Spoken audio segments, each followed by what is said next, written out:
Hello, this is another tournament game played by denc75 on OGS. This time denc is black and white won by 13.5, so fairly close again, and that's quite surprising seeing that white player it's an 11Q, but we never know with the ranks on OGS when you have a new account and it takes a while to rank up. So let's check it out. This time we have parallel Fuseki again with 1 star point, 1 Komoko against 2 star points by white. And black plays a very modern style Fuseki going for 017 Keima enclosure. Of course, black would also consider corner enclosure in the lower right. Any kind of Shimari here is possible and playable. But playing the move in the top right, that actually prevents an early Sansan evasion. So if this Fuseki is played, white can jump in R17 right away, and that's very common. But when black plays a move at 017, white is less encouraged to go for a direct Sansan evasion, because in this case it's going to become a co-fight to live in the corner, and that's a bit early to go for a ko in Fuseki. So white approaches the lower right corner, which prevents a Shimari, and it's very good. Then black plays the attach on top. This move is possible, but in general, black simply defends p4 or Keima o4. These are the most common moves to react locally against r5. Also, black can play a kick, then extend in order to keep the corner safe, in which case white simply extends for a base on the right side. Now black is free to play wherever he wants. Early Sansan evasion in both corners, or some corner approaches from the outside, such as f3 or f17, and obviously the inside approaches like c14 and c6. So these are all very popular moves. Here black can play a pincer at r8, q8 or r9, and there are lots of variations with each possible move, but the most simple one is to go p4 or o4. And after this, usually white will approach the top right corner at r14 or some submarine approach at s15, but that's a different story. So black played the attach on top, which is somewhat questionable, but I keep noticing that denc75 is very fond of this kind of attach. He played it in almost every game, regardless he's black or white, or this attach it's when he has a Hoshi or not. But in this case, I wouldn't really recommend it. So white can play a Hane, then push in the corner. This is a very common follow-up, and simply extend for a base. But in this case, white decided to push right away.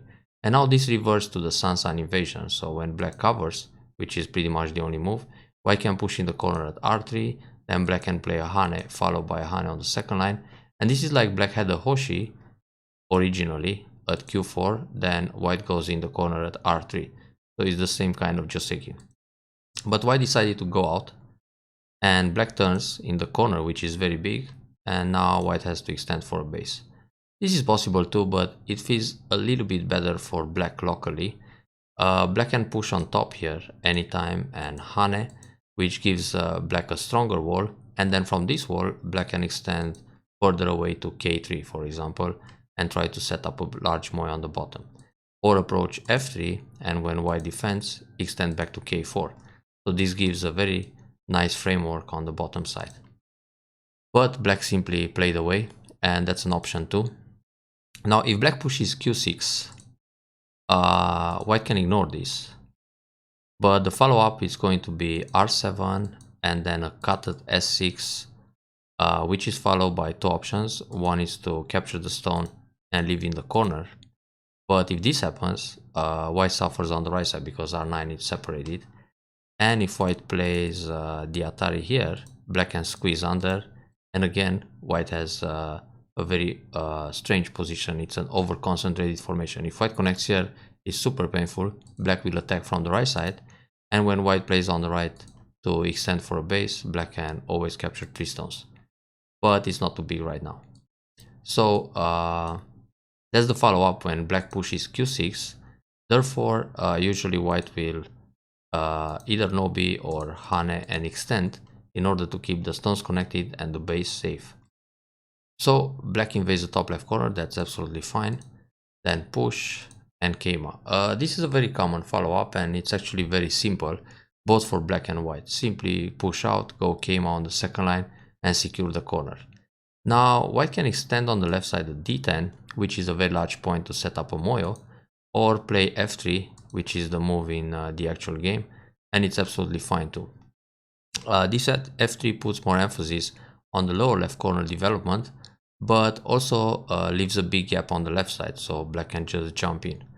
Let's see black's move. Yeah, black started with a submarine approach, but in this case I would recommend the split at c10 because it's much easier to handle the position with this middle side invasion. If white attacks from the top to fix his wall and make a base, black can also extend to space jump to secure a base on the left side, and when white secures the corner, black jumps out in the middle.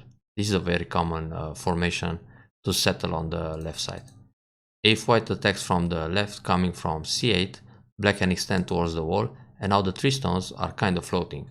So white will either play an attach here or a cap move, but he's still on the run, so white needs to jump out into the middle. Then after black settles the group on the left side, it's easy to invade at c6. So back to the original game. Black decides to play a submarine approach, and white of course keeps the corner. White can also block c4, and in this case black will push, clamp once, then extend for a base.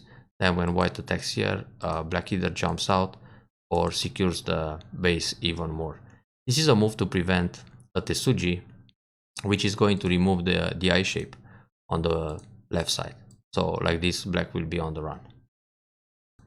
Now back to the original game, let's see the follow-up in this case. So white keeps the corner safe, black goes up threatening the cut in the corner, white blocks, and black extends for a base. This is a very good extension, 3 space jump. If black just goes for a 2 space jump and white extends all the way to c10, this will be a little bit over concentrated for black, and white's extension, it's at a good distance from the wall. So black extends further away, white turns, but white should actually come from the top, c11, and this is also going to threaten the invasion at c7. So in this case, black might no be here or play a jump to secure the left side, and then white can turn, but it's not really that urgent. So white can play big moves like this jump or an extension on the bottom side to reduce the power of this q3 group, or a submarine approach in the top right corner. There are many interesting big moves on the board right now, but you should always look for the most open sides. So when white turns here, black could extend again at c12.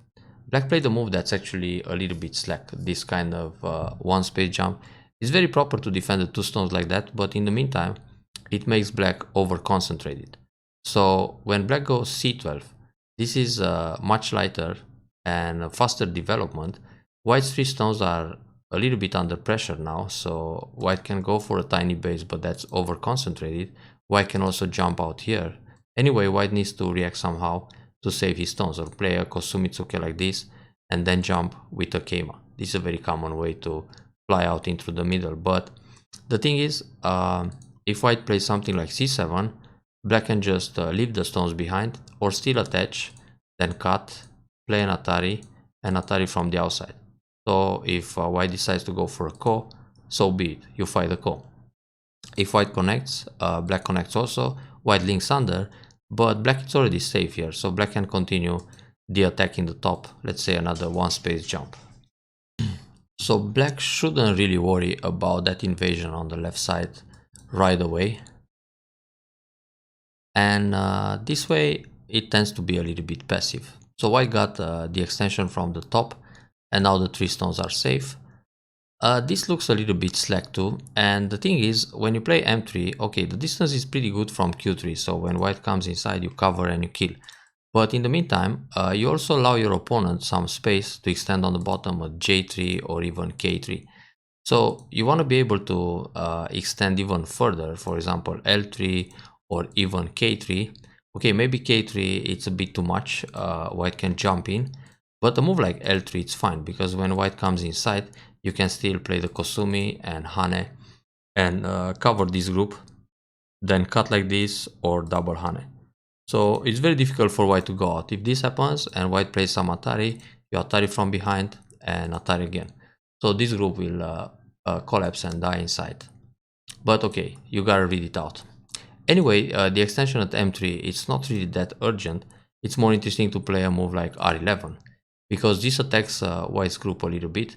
So even if white plays something around the bottom like L3 or maybe M3, this is a bit too close to the black strong formation. So black can still play here, then Hane, and now counter attack with an invasion.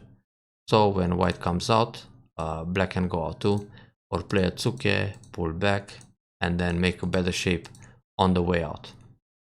So back to the original game. White attacks at R14. This is a pretty large point, the open space, but for white it's interesting to play just R12 and then consider the slide at S16 next if he gets a chance. When white plays here, black can invade right away. Yeah, black can also secure the corner, but now white will go back and defend the side. So you could consider the pincer, the invasion, and then even if white plays something like an attach, you can go for the outside this way. So that's a common Joseki, then simply catch the stones in a net. So when white plays here, you play this one and those stones are captured. So this way, black secures the corner, white goes back, and the game is still kind of close, I think. For black, it's big to extend J3, and in the top, it's very proper to play a move like G17. This Kosumi, it's a very powerful move and takes away lots of options for white in that corner. So playing this move doesn't really connect to the top, but white has to pay attention. This K16 is quite large too. So when white plays G17, that's a bit risky. For white, it's still better to play F17. If black goes connects the corner with this block, white simply Nobi. And if black plays the Nobi here, white can Hane in the corner and then separate like this. So now black needs another move in the top. If black extends on the left side, white will jump into the top and push those stones very low. So this way black can push and cut. Yeah, if white cuts blocks, black will cut right away and capture that stone. So now G17 is punished. Therefore, white is trying to find a way to sacrifice on a smaller scale. Black cuts right away. Black has a Tesuji here, this kind of clamp. If white connects one stone, black captures the top stone and everything is connected on the side. And if white connects under, black will cut on top and capture more. So all those three stones will die inside. Therefore, it's interesting to consider J16 because it creates Mei between A and B. So with this cut, white can fight and go out. But this seems quite a fine fight for black. Oh, capturing one stone is very small. Here the shape is K17. Simply go down because now white is on the run. So white has to come out with the group, push like this and jump to the right, or maybe push again and then came up. And if black wants to connect the top, it's going to be H18. This is the Tesuji. But black doesn't need to worry about that right now, because the corner leaves even if black is separated. So let's say white plays here. In the corner, black can Hane and connect. But even if black doesn't play anything, the corner is alive. So let's suppose black plays a peep like this, or jump inside, whatever. Or don't even play on the left side. Let's suppose black turns into the middle. So if white Hane, block, connect, and oops, that's a misclick. Just descend here and the group is alive. So black shouldn't worry about life. I think capturing here, black wanted to make sure he's got the two eyes. So that was a slow move and it's going to cost black some points. Now white comes out. White can push one time. It's said that in Go, strong players play strain light formations, and it actually helps in general. This Kosumi, black can consider like a shoulder hit on the left side, then jump like this, or simply come out in the center with this kind of jump. So playing the Kosumi at k14 is just a move for white to escape, but it doesn't take away a liberty. So black can also fight quite well in the center. This move is not necessary. Obviously, white is not going to allow the connection underneath. And in the top, black can play just L17, so he doesn't hurt his formation much. White can separate here. Then if black tries to connect, white will play Atari, and black still doesn't get to connect underneath. So white plays away. J3 it's a large point, but now black can link under and then threaten those stones in the top. This move it's also quite okay to reinforce the left side, but in order to get in the middle, black should consider f8, or still play some shoulder hit on the left side, then come out with these stones, because now he's threatening to get inside the moyo. So white might answer here once, then jump again in the center to chase those top stones. So if something like this happens, black can come with a plan of reducing the right side, then separate the top from the right. Let's see what happened in the actual game. So we have a block here, then block again, and oh, Keima on the right side. This Keima doesn't affect the stones on the right too much. Here should still be the block, I mean the cover, because it takes away liberty. So if white answers, this was Sente. And if white doesn't answer, we have the follow-up as we've seen in the previous variations. But this Keima, it's a move that white can ignore completely. White can turn here and then go shoulder hit and jump out, or sorry, just Nobi, to expand the bottom side. So that p7 was a little bit passive. Yeah, white is alert and he tries to reduce, but playing this kind of cap will allow black simply separate the bottom stones. So in this case, it's more interesting to play just L4. Now with this game, black is playing a bit risky. White can turn, then go Atari. If black Atari from behind, white will capture and black is in Atari again. If Atari, take some more stones. So if this happens and black connects, white can Nobi, pull out that stone, and now attack these guys in the middle. So black's Keima is kind of punished and it's dangerous to play like this. In which case, black should push along, because then he has Hane and double Hane. So white will Nobi and then simply separate here. Like these black stones are connected and it's a more powerful formation. Those two stones are quite big to save, because they can eventually attack the stones in the top, so white has to run also. It's good to keep them out. This jump seems a bit loose and is not going to build too much. White can attach here, play a crosscut, Atari from behind, Atari again, and then simply keep the stones connected on the bottom. Yeah, this is a much more simple way to connect, but when black pushes, you need to bump, and then when black peep, connect again, and the shape is quite heavy. So the attach would be a way to make a slightly better shape. This is another option, and this is a way for white to make a sabaki on the bottom with that crosscut. It's good to remember that Tsuket and crosscut technique. So here, now we proceed to the end game. White should capture the stone right away, because now black has to pull back. Going down, black obviously will play another Atari, so white will end up taking the stone anyway. But if white captures right away and black plays Kosumi here, white is not going to play the C10 move. He's not committed to do that. So this way it leaves some aji. Normally black should connect here or connect the two stones in the top. Now on this Atari, connect, defend, then start chasing those stones. So finally the top two stones died. This jump doesn't do much because white can always Atari, so black should simply Nobi. If you play a jump and you try to build more, you're going to build less, in fact, because of this Atari, then Hane, then push. So you gotta answer all these moves, and L11 will end up separated. So white could punish a little bit there, especially with this Hane.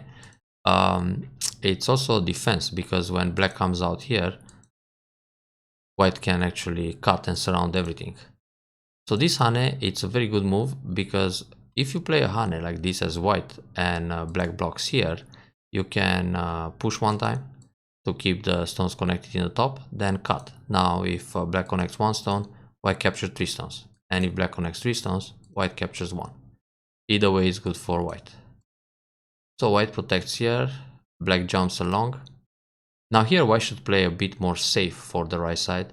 It can be a Q10 or shoulder hit like this, Keima, and simply Nobi, because if something like this happens, white is much safer on the right and black doesn't build so much in the middle. So that's a good way to reinforce and keep the lead. The way white played here was a little bit risky because black became very strong in the center and the right side is still kind of thin. So white needs a peep and another move to reinforce. But okay, white tries to get inside here, black defends, that's good. So black had the chance to come back in the game by damaging the right side. Here the vital point is this Kosumi, which is also an ice stealing Tetsuji. White needs to play here to stay connected. But let's go a few moves further into the game. Here white can play the vital point also. So yeah, we have this, then push, damage a few points in this area. Black has to protect this way, then block, push. No, actually this is not necessary. White might play another move, but anyway, for black it's important to break the right side. So black can play a move like R10. If white cuts, black will cut also. If white plays Atari this way, black can Atari from the side and go down. So all of a sudden, these 3 stones die with a lot of surrounding territory. Now, another option for black is to play... okay, let's move on a little bit more. Yeah, here black ended up Gote. Now, the combination on the left side, Atari, can happen all the time. So normally, black had to pull back and pull back again. But let's see when black gets Sente. Okay, about now. Yeah, so here black is already Sente and he can do the damage on the right side. This R10. If white Hane under, black simply pushes and now white is forced to keep the territory on the second line. All these moves are Sente for black and it's really painful for white to defend on the second line and crawl like that. So we have an attach instead. Let's see another combination. So Tsuke, Hane, attach here. If white blocks, black connects. Then again the 3 stones in the corner die. Now if white plays the Hane here, black can cut either this way and capture 1 stone. But in this case, white still needs to keep everything connected. But again, very low on the second line. And if black plays Atari here and captures a stone, now black leaves on the side. And again, white is captured. There is no way out to save those 3 stones. So this was black's option to come back in the game. Play the attach at R10 and damage the right side. Let's see how the endgame proceeds. Yeah, with this Kosumi, it's just a thank you move. White will connect and it's not enough damage. So the last chance is to play R10 now. White just got all the territory on the side and that was it. Oh, this is too much. White should connect, black defends, and move on. I think white had an illusion here. And black played the center move like that. So far so good. Actually for black it's interesting to play Tsuke at S14, then R15, then Hane, and continue T13 and connect in center. This is a much better endgame for black in the top right. Now Hane connect, okay. For white it's very big to play S15 in order to prevent the sequence before. And everything is center here. So more points for white on the right side.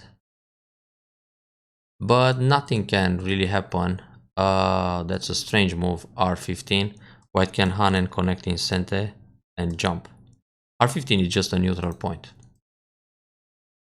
There is no way for black to come back at this stage though.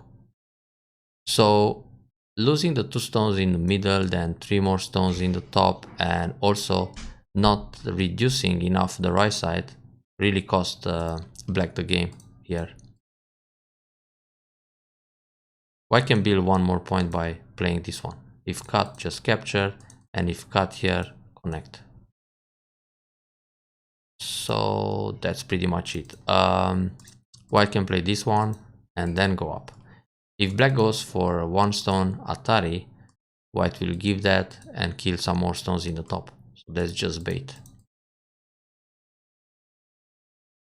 So quite impressive game by white regarding the fact that he's an 11Q on OGS. And well, maybe it's just a new account getting up to the real level, but we never know. So as a conclusion, in this game, black was a little bit passive both on the left side and the right side. And that's important to notice that black can play a little better in Fuseki with those fast development moves like C13 towards the wall and be a bit more active in general. I hope you enjoyed this review and we'll see you soon.